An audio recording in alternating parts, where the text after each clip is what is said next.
우리 지난주 설교 기억나십니까? 이렇게 물으면 어렵죠. 어렵지만 어렵지 않습니다. 아브라함이 가졌던 마음이 예수님의 마음이었고, 그 예수님의 마음을 세 가지로, 많은 마음이 있지만 세 가지로 표현했는데, 첫째 사랑의 마음으로, 둘째 용서의 마음으로, 셋째 중보하여서 기도하는 그런 마음으로 우리가 이웃을 대할 때에 하나님이 그를 구원하시더라. 할렐루야. 이거 우리가 지난주에 배워봤고요. 자, 오늘은 예수님의 추천서라는 주제로 말씀을 보기를 원합니다. 여러분, 오늘 본문이 기록된 배경을 잠깐 보기를 원합니다. 사도 바울이 고린도 교회를 방문한 것은 2차 선교 여행 때죠. 2차 선교 여행 때에 방문을 해서 교회가 세워졌습니다. 그런데 자, 2차 선교 여행 때에 방문해서 세워진 이 고린도 교회. 근데 이 고린도 교회에 다양한 문제들이 발생을 했어요. 이 다양한 문제들이 발생을 해서 그 문제를 해결하도록 하기 위해서 첫 번째로 보내진 서신이 고린도 전서입니다. 그래서 고린도 전서는 어디서 기록됐다고요? 저 다섯 번째. 고린도 전서가 어디서 기록됐어요? 고린도 전서는 저기 보면 에베소라는 도시가 있죠? 에베소에서 기록을 해서 편지로 고린도에 보냈습니다. 자, 그리고 오늘 우리가 같이 읽은 고린도 후서는 어디서 기록했다고요? 빌립보. 저 위에 마게도냐 지역에 빌립보라는 도시가 있죠. 저기에서 기록을 해서 고린도로 보냈습니다. 근데 고린도 전서와 고린도 후서 사이에는 따라합시다. 눈물의 서신이라는 그런 편지글이 있었어요. 그건 이렇게 구전으로 전하긴 하는데 원래 정경으로 채택되지 않는 그런 서신이 있었습니다. 고린도 교회에 많은 문제들이 있었는데 그 문제를 이렇게 해결하기를 원하는 그런 마음으로 기록한 성경이 고린도 전서인데요.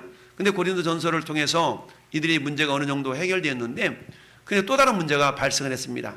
그 또 다른 문제가 발생을 했는데 그 문제가 뭐였냐면, 자, 두 번째, 고린도 교회에 침투한 거짓 사도들이 문제였습니다.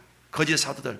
자, 오늘 2장 17절 같이 한번 읽어보겠습니다. 2장 17절 시작. 우리는 수많은 사람들처럼 하나님의 말씀을 혼잡하게 하지 아니하고 곧 순전한 업으로 하나님께 받은 것 같이 하나님 앞에서와 그리스도 안에서 말하노라. 아멘. 할렐루야. 자, 보니까 지금 사도 바울이 이야기하는 내용이 뭐냐? 수많은 사람들처럼 하나님 말씀을 혼잡하게 하지 아니했다. 뒤집어 놓고 말하면 수많은 사람들이 하나님 말씀을 혼잡하게 했다라는 얘기 아니겠어요? 그럼 이 수많은 사람들이 어떤 사람들이냐를 보니까 3장 1절에 우리가 다시 전하기를 시작하겠느냐? 우리가 어찌 어떤 사람처럼, 그렇죠? 이 어떤 사람에 해당되는 사람이 2장 17절에 수많은 사람들에 해당되는 사람이에요. 그러면 이 어떤 사람들 혹은 수많은 사람들에 해당하는 사람들이 어떤 사람이냐? 그 사람들이 오늘 저기 2번 기록하고 있는 고린도 교회에 침투한 거짓 사도들이 있었다라는 얘기입니다. 그러다 보니까 이 거짓 사도들이 들어와 가지고 어떤 일을 하게 하느냐? 사도 바울의 사도성을 의심하게 만들었어요. 오늘날로 말하면 한 목사, 당신 목사 맞아? 목사 안수증 가져와봐. 당신 학교 졸업했어? 졸업증명서 가져와봐. 그러니까 이런 거예요, 이런 거. 자, 그런 막 자꾸 증거를 요구하는 그런 일이 발생하게 됐습니다. 그래서 사도성을 의심하게 되는 그런 모습들이 나타나게 되었어요. 그래서 당신 사도 맞아? 그렇다면 맞다면 추천서 좀 가져와봐.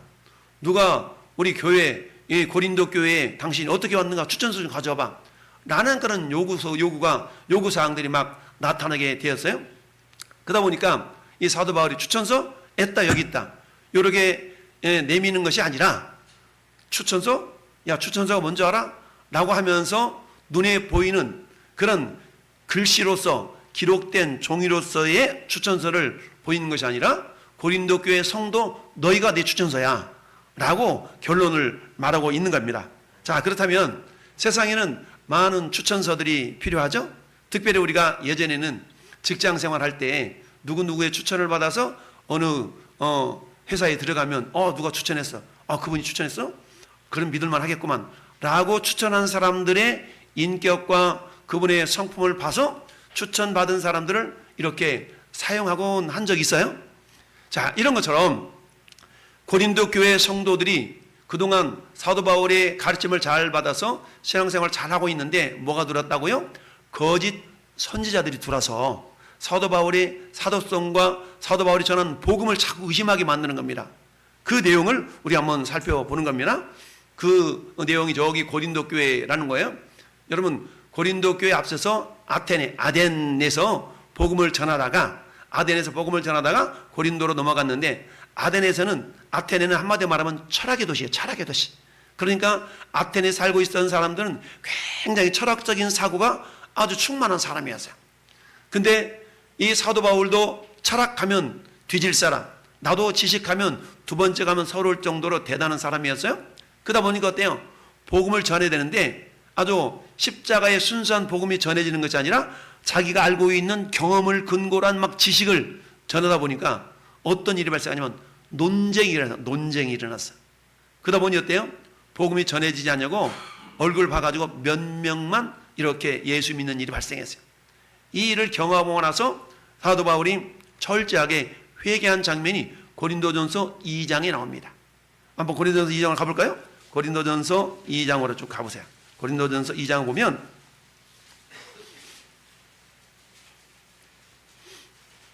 자, 2절 3절 시작. 내가 너희 중에서 예수 그리스도와 그가 십자가에 못 박힌 것 외에는 아무것도 알지 아니하기로 작정하였음이라. 내가 너희 가운데 거할 때 약하고 두려워하고 심히 떨었노라. 왜? 4절. 내 말과 내 전도함이 설득력 있는 지혜 말로 하지 아니하고 다만 성령의 나타나심과 능력으로 하여. 아멘. 그러면서 믿음이 생기는 것은 사람의 지혜에 있지 않고 다만 하나님의 능력에 있게 하렴이라 그랬죠.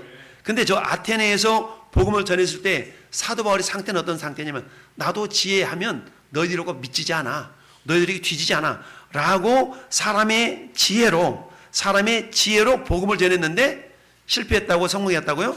실패를 해서 실패. 그게 아테네. 그런 실패한 다음에 세상 말로 터덕거리는 마음으로 저 고린도 교회에 갔는데 거기서 교회가 세워진 건 얼마나 기뻤겠어요? 그러면서 거기서 교회가 설립되어졌는데, 근데 교회가 설립되니까 문제들이 많이 발생했어요. 왜냐하면 저 고린도는 우상의 도시였거든요. 그러다 보니까 우상에 드려진 재물을 먹어야 되냐 말아야 되냐는 둥 하면서부터 다양한 결혼을 해야 되냐 말아야 되냐, 이거 올려 저게 올려, 다양한 문제들이 발생하게 되었어요. 자, 그런 과정 속에서 사도 바울이 그 문제를 해결하기 위해서 보내준 편지가 고린도 전서인데, 이 고린도 전서는 이미 보내졌고, 그래서 문제가 해결되었네. 그랬는데 어때요? 또 다른 문제가 또 다른 문제가 발생하게 된 게, 그게 사도 바울의 사도성이 의심이 된 거예요. 그러다 보니까 어때요? 그가 전했던 복음마저도 의심을 받게 되는 일이 발생하게 되었다라는 얘기입니다. 여러분, 우리가 잘 아는 사람의 추천서, 오늘 두 가지 추천서를 대비하고 있어요. 첫 번째는 사람이 쓴 추천서를 이렇게 얘기합니다. 이 특징은 뭐냐? 첫 번째, 먹으로 쓰여졌다라고 말합니다. 물론 오늘날 우리가 글씨로 쓰거나 출력해서 이렇게 프린터로 할 수 있겠지만, 그 당시에는 먹으로 썼다라고 표현하는 것은 일반적으로 글로 썼다는 것으로 해석이 되죠. 자, 먹으로 썼다는 얘기는 뭡니까? 이것은 시간이 지남에 따라서 뭐 하게 된다고요? 흐려지거나 또는 뭐예요? 사라질 수가 있어요. 흐려지거나 사라질 수가 있어. 여러분, 자, 13절 보세요. 쭉 밑에 가가지고 3장 13절 시작. 우리는 모세가 이스라엘 자손들에게 장차 없어질 것의 결국을 주목하지 못하게 하려고 수건을 그 얼굴에 쓴 것 같이 아니하였노라. 아멘. 여러분, 모세는 율법의 대표 주자가 모세거든요. 그러면 율법의 기능은 뭐냐? 따라서 율법은 죄를 생각나게 한다, 죄를 깨닫게 한다. 이게 율법의 기능이에요. 그러면 죄를 깨달았다면, 그럼 그 죄가 어떻게 해결될 수 있을까? 죄를 해결받기 위해서는 그 죄의 문제를 근본적으로 해결하시는 분이 예수님이시다. 할렐루야. 그래서 율법이라는 것은 예수 그리스도의 모형이다라고 말할 수가 있어요. 그러니까 모세는 예수님을 예표한 모형이 되는 겁니다. 그러니까 이 율법의 기능은 죄를 깨닫게 하고 생각나게 하는 거예요. 그런데 거짓 선지자들이 돌아가지고 하는 일이 뭐냐? 너희가 율법을 지켜야 구원을 받는다라고 거짓 사도들이 돌아가지고 이야기를 하는 겁니다. 할렐루야. 예. 아침부터 보게 되면 안 되는데 할렐루야. 그래서 졸리면 일어서서 예배드리고, 그래도 졸리면 볼펜 깍지를 들어서 볼펜을 가지고 뭐 한다? 허벅지를 찔러서 피가 나도록 찔러서 졸음을 깬다. 할렐루야. 자, 이렇게 해서 없어질, 먹으로 썼다는 얘기는 흐려지고 사라지게 될 거란 얘기입니다. 이건 다른 말로 말하면 다시 모형, 그림자, 이런 의미가 있다는 얘기입니다. 그런 의미가 있는데, 근데 이거를 먹으로 썼다는 얘기는 종이에다 썼다라는 의미가 있잖아요. 근데 오늘 본문에 보니까 이것을 종이에 썼다라고 말하지 아니하고 이걸 어디에 썼다고 하냐면 3절 보니까 영어로 쓴 것이면 돌판에 쓴 것이 아니요. 그러니까 첫 번째 사람의 추천서는 어디에 썼다는 얘기냐면 돌판에 썼다는 얘기입니다. 먹으로 썼다는 얘기는 종이에 썼다라는 것으로 결과가 나와야 되는데 종이에 썼다라고 하지 않냐고 돌판에 썼다라고 표현하고 있는 까닭은 그 이유가 왜 그러냐면 돌판은 무엇을 상징하냐면 모세가 시내 산에 올라가서 하나님으로부터 율법을 받아올 때 돌판 2개를 받아가지고 왔잖아요. 그 돌판을 가지고 왔는데 이게 율법의 핵심이 십계명이죠. 그것을 상징하게 하여서 돌판에 썼다는 얘기는 저 거짓 선지자들의 모습은 율법주의자다라는 것을 드러내기 위해서 돌판에 썼다라고 표현하고 있어요. 그러면 율법주의자라는 건 뭐냐? 율법을 지켜야만이 구원이 있다라고 그들이 주장하는 겁니다. 그러니까 사도 바울은 너희들이 율법으로 구원받는 게 아니고 율법은 죄를 깨닫게 하는 것이고 죄를 깨달았다면 그 죄 문제를 해결하는 것은 예수 그리스도밖에 없다. 이걸 전했는데 아니 율법으로 구원받는다라고 가르치니까 사도 바울이 전했던 올리 지저스, 예수님을 통해서 죄사함 받고 구원받는다는 복음이 자꾸만 흐려지는 거예요.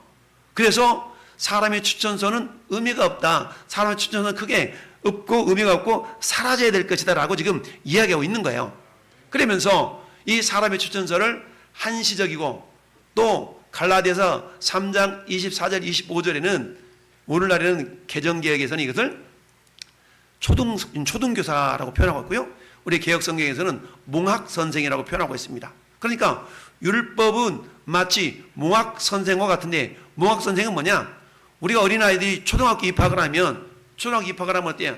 부모님들이 한 2주 정도 따라가 주잖아요. 따라가서 학교 잘 갔나? 또 끝나면 이게 빠져가지고 집으로 데리고 가고 이런 것들을 며칠 동안 하잖아요. 언제까지예요? 애가 스스로 왔다리 갔다리 할 정도까지 부모님들이나 또는 부모님이 바쁘면 누군가를 시켜서 아무튼 그 일을 하고 있죠. 이걸 갖다 뭐라고 하면 몽학선생 또는 초등교사라고 얘기합니다.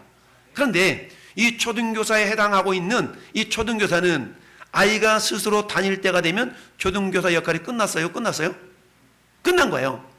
그런데 어때요? 초등교사 역할이 끝났음에도 불구하고 아이가 계속 홀로 다님에도 불구하고 계속 옆에도 다녀봐. 그럼 아이가 뭐라 그래요? 아저씨 이장 됐어요. 나 혼자 다닐 수 있어요. 고마워 오세요. 막 그러지 않겠어요? 이게 율법의 기능이라는 얘기입니다.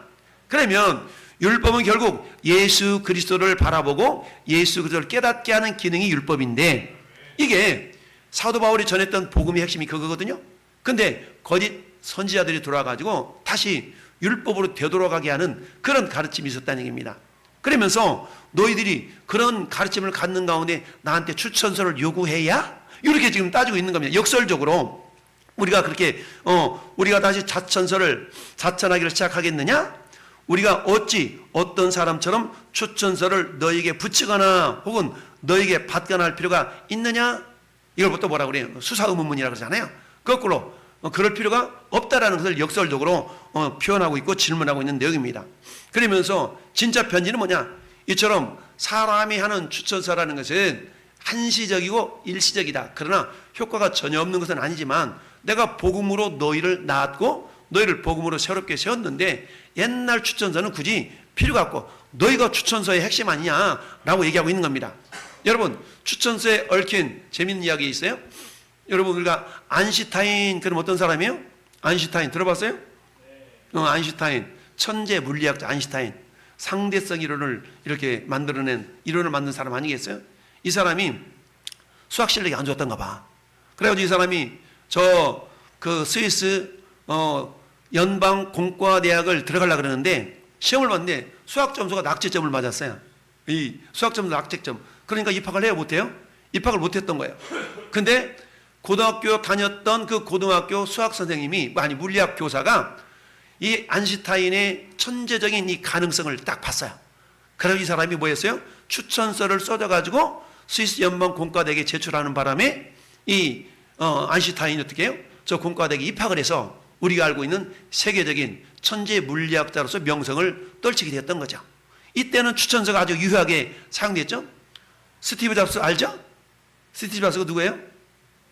스티브 잡스. 몰라도 뭐 천국 가는 지장은 없어요. 스티브 잡스는 여러분 사용하고 있는 아이폰 쓰는 사람이 있을 텐데 아이폰을 만든 사람이 스티브 잡스예요. 근데 이 스티브 잡스는 어떤 사람이었냐? 고등학교를 퇴학당했네.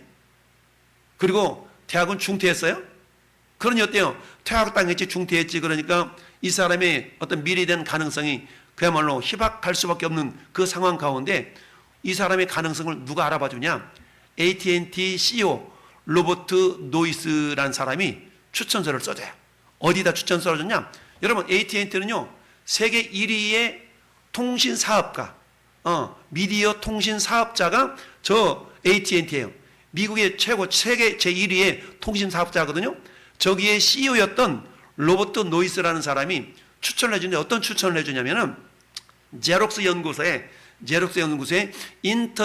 인턴 사원으로 가서 일 좀 해봐 라고 추천을 해줬어요. 고등학교 퇴학당했지, 대학교 중퇴했지. 그러니까 이 사람이 가능성이 얼마 있는지 모르잖아요. 그런데 AT&T의 CEO였던 로버트 노이스라는 사람이 그 가능성을 알아본 거예요.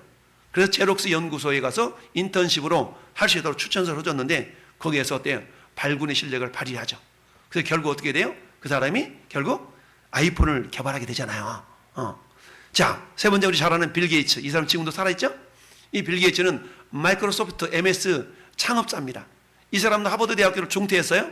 그러니까 대학교를 다니다 말고 중퇴했으니까 그랬는데 하버드 대학교 교수였던 세이버 앨런이라는 사람이 이 빌 게이츠의 가능성을 알아봤어요. 물론 추천하는 거 아니면 이 사람이 그랬었대. 내가 투자할 테니까 사업을 한번 해보면 어떻겠냐 라고 해서 저 교수, 하버드 교수인 세이버 앨런이 투자를 해가지고 결국 어때요? 마이크로소프트를 창업을 하게 되죠. 저건 전부 다 스스로는 할 수 없었지만 누군가가 도와줬거나 추천해 줌으로 말미암아서 저들이 앞길이 이렇게 열렸던 그런 사례를 보여주고 있습니다. 그렇다면 우리는 알버트 아인슈타인 같은 가능성이 없을 수도 있어요.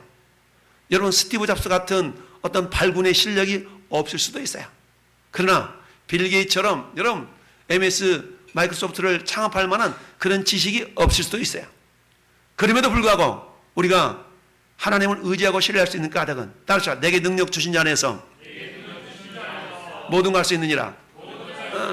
그렇습니다. 사람은 할 수 없을 때 하나님은 그렇지 아니하나니 하나님은 모든 것을 할 수 있느니라. 할렐루야. 그렇습니다. 세상에 출중한 지혜도 하나님의 지혜는 견줄 수 없다는 것이 성경의 진리인 줄 믿습니다. 자, 그렇다면 오늘 본문의 예수님의 추천서는 뭐냐? 예수님의 추천서는 살아계신 하나님의 영으로 썼다. 따라서 성령으로 썼다. 세상의 추천서는 펜으로 썼던 타자기로 쳤던 출력을 했던 사람이 어떻게 했지 않습니까? 그런데 예수님의 추천서는 살아계신 하나님의 영으로 쓴 줄로 믿습니다. 자, 그래서 오늘 3절 말씀에 그렇게 얘기합니다. 2절에 너희는 우리의 편지라 우리 마음에 썼고 묻 사람이 알고 읽는 바라. 너희는 우리로 말미암아 나타난 그리스도의 편지다. 할렐루야. 이 편지라는 말이나 추천서라는 말은 그것도 같은 개념이에요. 그러니까 너희는 우리의 편지뿐만 아니라 우리 마음에 새겨져 있는 것, 그리고 너희는 우리로 말미암아 나타난 그리스도의 추천서다라고 말하고 있는 겁니다. 그러니까 사도 바울을 인정하면서도 너 추천서 가져와봐. 내 추천서?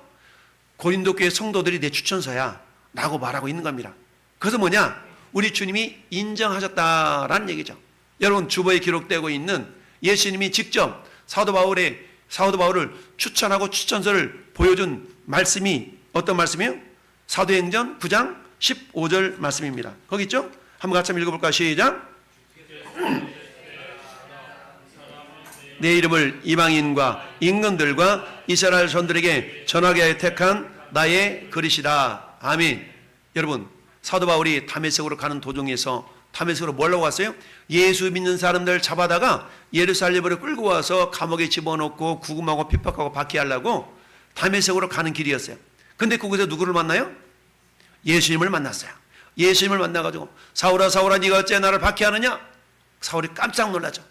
자기가 그토록 열정을 품고 신앙생활 제대로 한다고 생각했던 그런 모습이었는데 예수님은 죽고 사라진 존재인 줄 알았는데 그 예수님이 사도 바울에게 나타난 겁니다.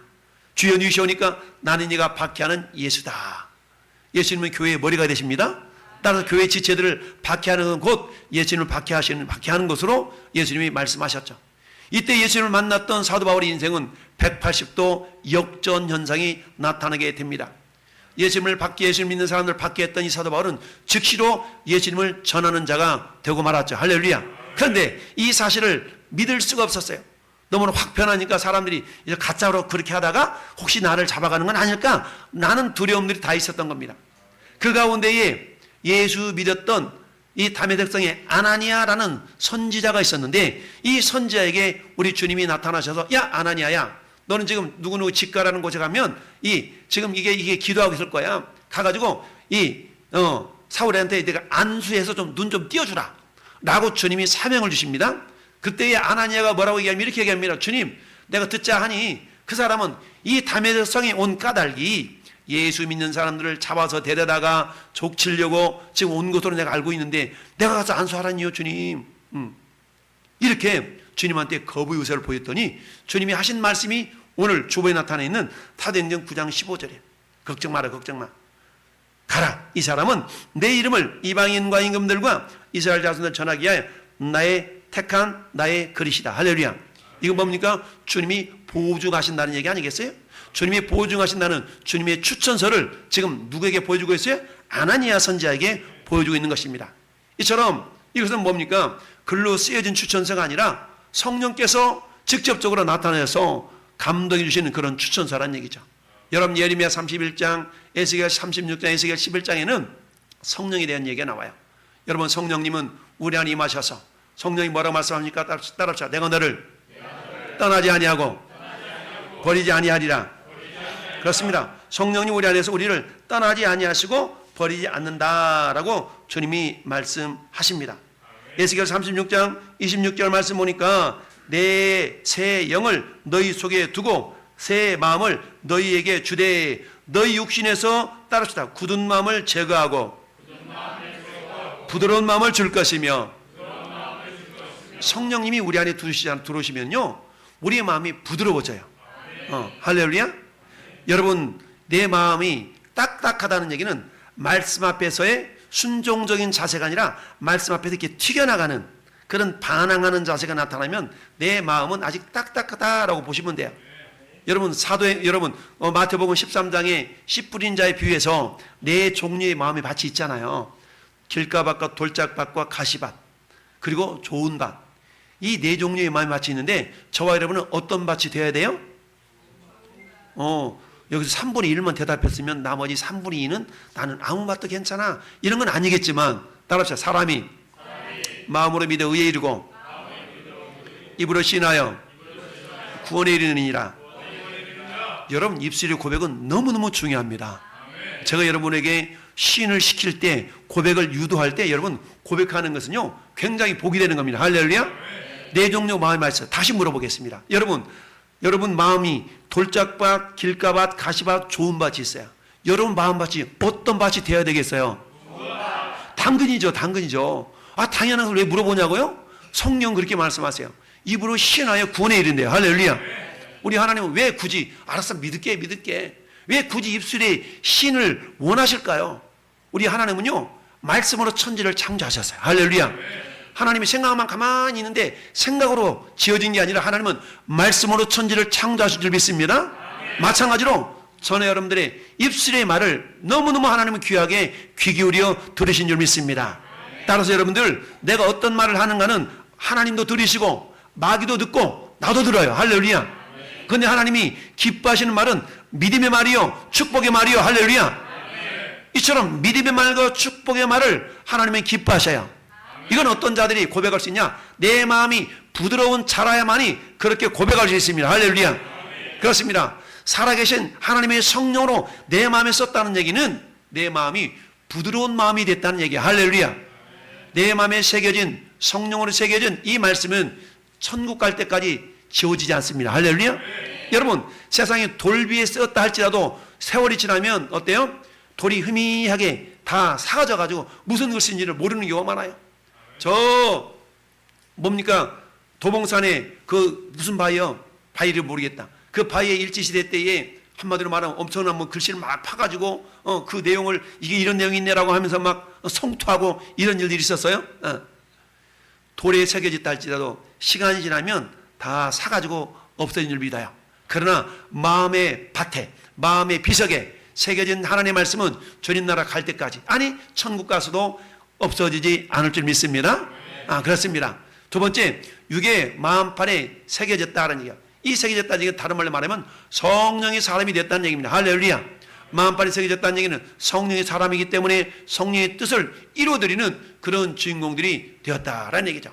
갈라디아서 5장 16절 말씀 보니까 따라서 성령을 쫓아 행하라. 그리하면 육체의 욕심을 이루지 아니하리라. 그렇습니다. 여러분, 육체의 마음밭에 딱 새겨지면 어때? 이미 지침이 다 있잖아요. 그러니까 어때요? 성령을 따라 행할 수 있는 그런 근거가 되었다라는 얘기입니다. 그런데 율법에 새겨진, 율법을 새긴 그 돌판에 새긴 율법이라는 거 보면 나를 자꾸만 과거로 회귀시키는 겁니다. 그래서 세 번째 예수님의 추천서는 우리의 인생관과 인격을 변화시키는 능력이 있는 줄 믿습니다. 그렇습니다. 우리의 인격과 여러분 우리의 인생관이 바뀌어져요. 우리가 말씀드렸잖아요. 사도행전 12장에 여러분 이 안디옥 교회 성도들에게 1년 반 동안 가서 이 바나바와 바울이 열심을 다해 가르쳤더니 그들이 무슨 칭호를 받았다고요? 그리스도인이라는 칭함을 받았더라. 할렐루야. 여러분 그리스도인이라는 말은 따라서 예수님이 내 인생의 목적. 맞습니다.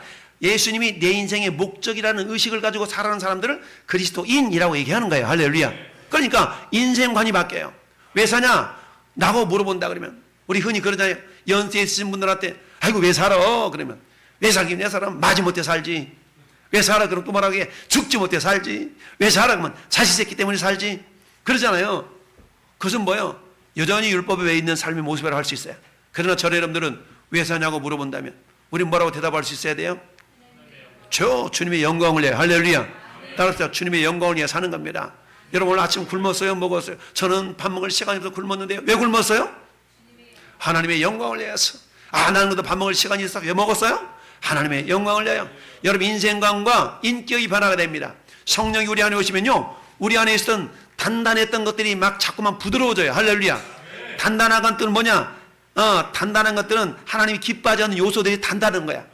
이 단단한 것들이 부드러워져. 요 내용은 이따 오후 예배 때 또 자세하게 좀 더 살펴볼 거예요. 자, 그래서 인생관과 인격이 변화된 줄 믿습니다. 여러분 고린도후서 5장 17절에 이렇게 말씀하고 있습니다. 따라서 그런즉 그리스도 안에 있으면 새로운 피조물이라 이전 것은 지나갔으니 새 것이 되었도다. 여러분 누구든지 그리스도 안에 있으면 새로운 피조물이 된 줄로 믿습니다. 할렐루야. 누구든지 그리스도 안에 있으면 새로운 피조물이야. 할렐루야. 그래서 저는 여러분들은 피조물이 새로운 피조물이 된 줄로 믿습니다. 그러니까 어때? 새로운 피조물이니까 이전의 사람은 아니야. 야 너 많이 바뀌었다. 너 야 많이 변했다. 나 예수 믿었어. 나 왕성교회 집사야. 그래? 야 어떻게 뭐 이렇게 변하는데? 믿어봐. 할렐루야. 예수를 믿었는데도 불구하고 내 인격에 변화가 없다. 너는 교회 다닌다며. 그래 다녀. 그런데 왜? 근데 또 다니나 안 다니나 별 차이가 없는 것 같다. 이래버리면 내 마음이 부드럽지 않다는 증거예요. 내 마음이 부드러워야 성령의 역사로 말미암아서 마음이 부드러워지고 인생관이 바뀌고 내 인격이 바뀌거든요. 할렐루야. 이처럼 예수님이 이런 추천서를 써줌으로 말미암아서 야 누구 봐봐라 라고 우리의 인생관과 인격이 변화되는 놀라운 은혜가 있기를 바랍니다. 자 그렇습니다. 그래서 어때요? 오늘 저 민수기가 어디야? 골로새서 3장 10절에도 뭐라고 말씀하고 있습니까? 자, 이렇게 말씀하고 있습니다. 이제는 너희가 이 모든 것을 벗어버리라. 모든 것을 벗어버리래. 이건 뭐냐면 옛사람의 모습들이거든요. 옛사람의 모습들을 벗어버리래. 벗어버리라. 그러면서 분함, 뭘 벗으라고요? 분내는 거. 그 다음에 두 번째, 노여움, 뭘 벗으라고요? 노여움, 악의, 비방, 너희 입에 부끄러운 말이라. 너희가 서로 거짓말을 하지 말라. 옛사람과 그 행위를 벗어버리고. 따라서 옛사람과 그 행위를 벗어버리고 새 사람을 입었으니 이는 자기를 창조하신 이의 형상을 따라 지식에게까지 새롭게 하심을 입은 자니라. 할렐루야. 여러분, 전에 여러분 어떤 사람들이 됐어요? 새로운 사람이 되었습니다. 새로운 사람이 되었다는 증거가 뭐냐? 따라서 말이 바뀐다. 새로운 사람이 됐다는 증거 중에 가장 확실한 것 중 한 가지가 말이 바뀌는 거예요. 어떤 말로 바뀌었어요? 감사의 말. 할렐루야. 어떻게 그게 감사가 되냐? 어떻게 감사하잖아. 감사의 술로 바뀌게 된 줄 믿습니다. 어떤 상황에서 우리 주님 말씀하세요. 범사에 감사하래. 여러분, 감사할 일만 감사할 수 있는 것은 예수 안 믿는 사람들도 감사할 수 있어요. 네 자식이 대학교 합격했어. 내 남편이 승진했어. 내 자식이 사업 잘 돼. 이래 보세요. 예수 안 믿는 사람들도 감사해. 근데 우리 예수 믿는 사람들은 여러분 따라합시다. 그럼에도 불구하고 여러분, 다니엘은요, 다니엘서 6장 10절 말씀 보니까 어떻게 기록되어 있습니까? 자기 원수들이 어떻게 해서든 틈을 보이면 다니엘을 잡아 죽이려고 고발하려고 막 눈을 부라리고 막 이렇게 있었어요. 그러면 다니엘이 어때요? 하나님 아시죠? 저 인간들이 저러고 있으니까 내가 잠잠해질 때까지 내가 기도를 약간 숨어가지고 이렇게 할게요. 이러지 않았어요. 다니엘은 하루 3번씩 기도하는데요, 예루살렘을 향하여 창문을 활짝 열어놓고 전에 행하던 대로 하나님 앞에 따라합시다. 감사로 기도하였더라. 감사 기도했어요. 짜증내면서 기도했던 거죠. 하나님, 저 왼수들이 나를 잡아먹으려고 틈을 보이고 있는데요, 내가 문 열어놓고 기도하다가 발각되면 저를 죽어요. 그러니 문 닫아놓고요, 소리도 안 내고요, 조심조심 기도할게요. 이러지 않았어요. 다니엘 6장에 보니까 전에 행하던 대로 예루살렘을 향하 열린 창에서, 할렐루야, 하루 3번씩 따라합시다. 감사로 기도하였더라. 그렇습니다. 여러분, 성령이 내 마음 가운데서 나를 만져준 사람들은요, 이처럼 말이 바뀝니다. 감사의 사람이 됩니다. 기도의 사람이 됩니다. 할렐루야. 축복의 사람이 됩니다. 할렐루야. 그 문제 해결된다. 할렐루야. 우리 주님이 나를 통하여 그를 향하시고, 여러분 인생관과 인격이 변화되었나요? 아직 내가 덜 변화됐다면 내가 성령의 역사를 거부하고 있는 거예요. 성령의 역사에 순종하지 않고 있는 겁니다.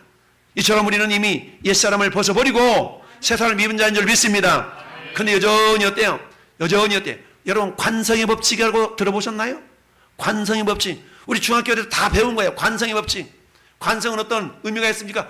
버스 이 손잡이 가는데 버스가 브레이크를 확 잡아봐. 그럼 어떻게 돼요? 앞으로 가만히 있는데 버스 갑자기 확 출발해봐. 그럼 어때요? 뒤로 홀라당 넘어지잖아요. 움직이려 하는 물체는 계속 움직이려 하는 성질, 멈춰있는 물체는 계속 멈춰서려고 있는 성질. 이게 관성이잖아요.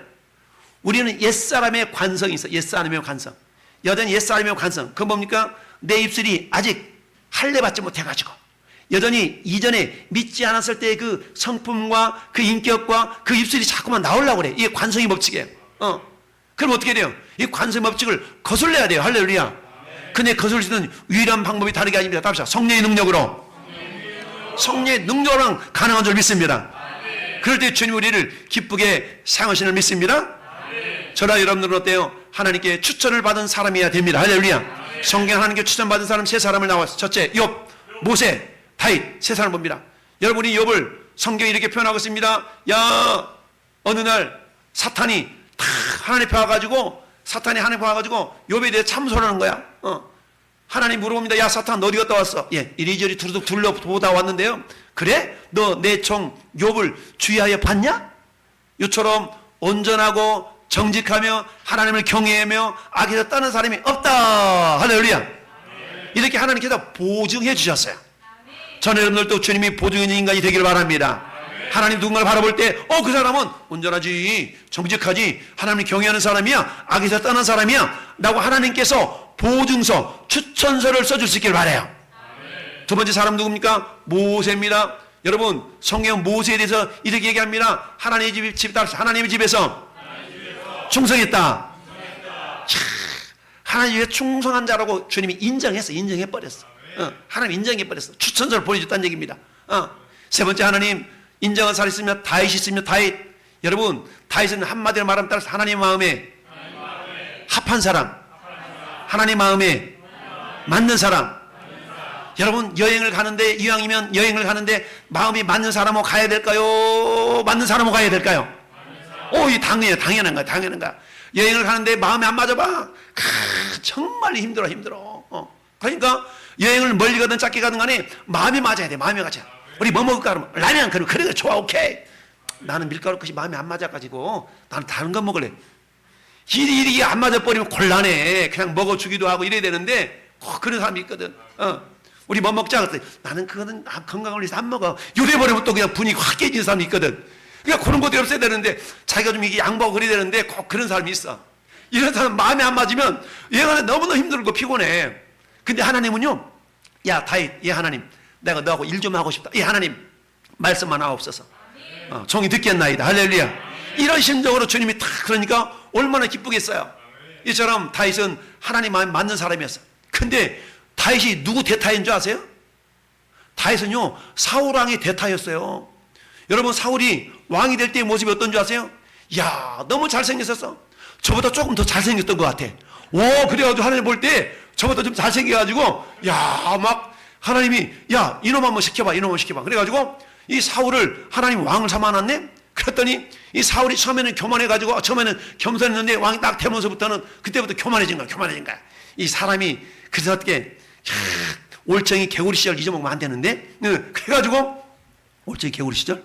올챙이 시절 잊어먹으면 그러는데 이 사울이 교만해가지고 어떤 교만이 있었냐? 두 가지 교만 때문에 하나님께 버림을 받았어요.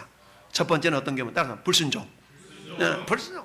자기 생각이 꽉 사로잡혀가지고 불순종의 말씀에. 두 번째는 따라서 질서를 깼다. 질서를 깼어. 어떤 질서를 깼냐? 여러분, 자, 구약시대의 제사는 제사장을 통해서만 제사를 드리게 돼 있어요. 근데 어느 날 사울왕이 야, 내가 제사 드릴 거야. 일로 와봐. 가져와. 내가 제사 지낼 거야. 제사를 딱 끝내고 왔는데 이 사무엘 선지자가 딱 왔거든요. 근데 이게 무슨 모습이래요? 내가 당신이 늦게 와가지고 내가 제사를 지냈어. 나 이러니까 그때 하나님의 감동에 사무엘 선지자 입술을 통해 이렇게 얘기를 합니다. 사무엘상 13장 14절에 이렇게 얘기합니다. 말하기 왜냐면 이렇게 얘기했어. 지금은 왕의 나라가 길지 못할 것이라. 여호와께서 왕에게 명령하신 말을 왕이 지키지 아니하였으므로 여호와께서 그의 마음에 맞는 사람을 구하여 여호와께서 그를 그의 백성의 지도자로 삼으셨느니라. 제사는 제사장이 지키는 거예요. 제사장이 인도해서 예배 드리는 거거든요. 근데 왕이라 할지라도 제사장 아래서 이렇게 섬기며 예배를 드려야 되는데 내가 왕인데 라고 하면서 제사를 지냈다는 얘기입니다. 이게 한마디로 하면 질서를 깬 거거든요. 그러니까 하나님 질서 깨는 걸 굉장히 싫어하시는데 그것 때문에 결국 어때요? 사울은 버림을 받고 대타로 누가? 다윗이 왕이 된 줄 믿어요? 그 다윗은 하나님 마음에 맞은 사람이었어. 여러분도 하나님 마음에 맞은 사람이 되기를 바라요. 그래서 하나님께서 여러분 바라볼 때 김 집사는 내 마음에 맞는 사람이야. 김 집사는 왕성께 충성된 사람이야. 그는 하나님을 경외하는 사람이야 라고 주님이 추천서 써주고 싶은 사람. 할렐루야. 그 사람이 바로 저와 여러분을 바랍니다. 따라합시다. 주님이 추천서 써주고 싶은 사람. 그 사람이 누구라고요? 그럼 어떤 사람은 그렇게 주님이 추천서 쓰고 싶으셔요? 첫째, 하나님 마음에 맞아야 돼. 마음에 맞는다는 것만 뭡니까? 무슨 말입니까? 주님 무슨 말씀을 하시든지 내가 듣겠나이다. 할렐루야. 이런 자세가 필요한 겁니다. 주님 내가 어떤 말씀이든지 충성하겠나이다. 이게 충성하는 자세, 주님을 경외하는 자세. 할렐루야. 이런 자세를 있는 자를 주님이 보증해 주는 자인 줄 믿습니다. 결론을 맺습니다. 우리 같이 읽습니다. 시작.